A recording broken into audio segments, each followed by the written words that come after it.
Central for your tata womo, Central for your tata womo. Near Coswo, Amanyosem be woman, Amanyosem woman, Amanyosem woman, and hugging. So we Amanyosem, until Amanyosem the woman hugging. But the Atiani say, Aduma we say, MPP, yes, I'm here record. My memory and Namina was so. Share what mean, yes, a minister, direct. And now, Bamuni Pebi, our sorty journalist be. Yabai. Standogbe. Yes. Standogbe. Yes. Yaya. Emra Namiya, head of English language department. Ewo Kings no. He was working under me. Oni Muhib Saidia and Wakoka West Africa Media Foundation. We know. They were all working under me. I was going through their lesson notes, everything. Yaya Yaba Legon. Owie no no kwa GBC. One pekasa ebuneho. I was saying, stand up with Edina in the record. Eddie Boho, Obin Cancha, me say, MPP abaya Biana. What I could do, no in America. King George, near friend Abanga, or was Success FM, or Reportuma, despite media. And the fertilizer Bianco for NDC for VIA. No, was a main trassy. Me follows our story, no. Minia, or Frigo so Kukum, and your Koboni to a Mutuso. And what's a saying? Ya dem make us what you say. Me a me confidence keba. No ya adwuma e o Kesben FM. E na omo NDC for so bu omo chi. To omo she that che Kesben etumu 3 days. E dinani without any reason. Ya ba ye what to say obi a chi NDC pani bi say radio station omo ye. And so wow, one mo ye program na nim de ka me nua na call confidence ko pie ho no mo a odrufia ne yem team wawu. Because I make a car, a dorsal, direct. Make my stories me break. My company me break. I was a crater. You want to be so chroma or more cancer MPP abreast. So man, I say Azure for one saying, say, near my be annoyed and John Mahama, and who cratchings when Sabine say, you know, the life and the idea was soon. Yes, say, I'm for the training trust. Manasi is somebody I respect. A nipa Oya Juma, made a mirror feeder. MP proposition expose ya de mama ne ade ade no eboa yi bi you can't take it out now so baby akoduro no eni part Mrs. Sanadwen eni ti utie ni sanka bi ni ade de tom ne bi so enye peye na mo masema ye ni adanse retwase no bi adanse ye tata wo na da bi awokoba no na wa na tata wo ye tata wo o ti ase otena okay UTV nda no kai o say NDC apenso no na aduane ebo efo. First and foremost, nothing stands constant unless no create no more, because 2000 price are near todo no and stays are 2001 SSI 2002 SSI 2003 SSI 2004 SSI out to 2008 I could full free so SSI at Amels unyame fan the currency or no so buy price are near Todokono and na baby a kufuja na every year bia there was increment in it. Every year bia. Ya papa John Dramani Mahama so ba ye no. Dokono bo anko form. Mante say ya te dokono so by 50 pesos there be and see that. So I say aha.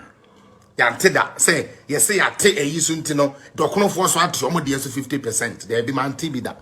But just what you say, it just comes to confirm, say, every year, bia, food commodities will go up.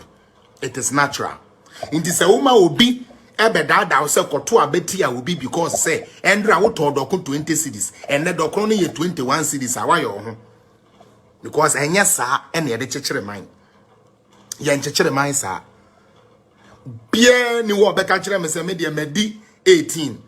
Metena 18 wa kopem da me de be wu ye me nyina anko 19 da na onye normal human being. Mr. Evelyn, welcome. Everything changes as the world changes, as time changes.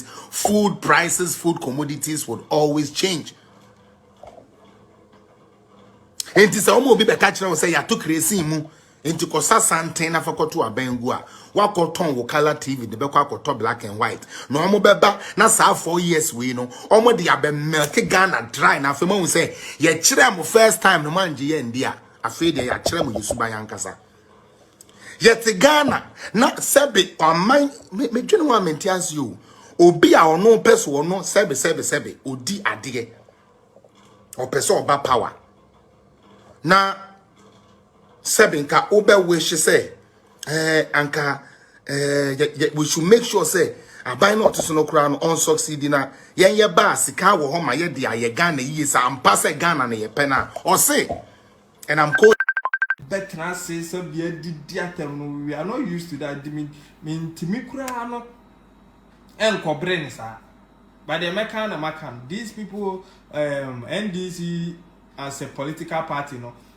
omu ye ko bia omu eni Ghana ehun edo we don't talk we don't it's not fun talking against them and enye de and anye ni na je ho but we want the ordinary Ghanaian to understand say ye can mamu pa dia ye betumi a ye mfa mamu no look kasa na kateche free farm making reference to Rwanda. You know what Rwanda for year? You know what they did? They had political parties like MPP and this and Rwanda for no etnas if we didn't say Debbie MPP for yi omo ba ye omo de junior JHS ebe ko free health insurance omo de buy just omo baby enuma MPP buy NDC buy ya within this 8 years omo buy no health insurance omo be gunu omo be sese no ma bebre and omo sa de come MPP na MPP buy ye no asa restore no ma and factories are bie and the commander sugar factory one baby as say edu and the Rwanda for any transition norms there be ye ho abro truth be told nyame enimi MPP for ni mama mu ntimu me mfa mom for a long period ni enhwa ade and omo dia mamu ma MPP e wo Rwanda